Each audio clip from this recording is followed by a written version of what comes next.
প্রথমে লেবু রস দিচ্ছি, হ্যাঁ মা। লেবু রস এখানে দিয়েছি, বিভিন্ন রকমের মশলা, তার মধ্যে আছে সরষা, মেথি, জোয়ান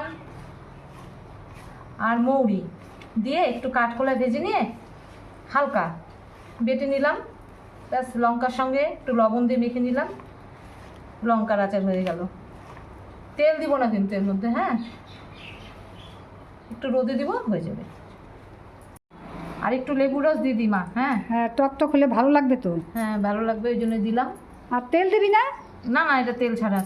তেল ছাড়া দেখে তো এটা হেলদি, খুব ভালো। ও, ডালের সঙ্গে গরমের দিনে খেতেও খুব ভালো লাগে। আর রোদ্রে রোদ্রে? হ্যাঁ, রোদে তো দিবই। একটু ইয়ে দিব, ভিনিগার দিব।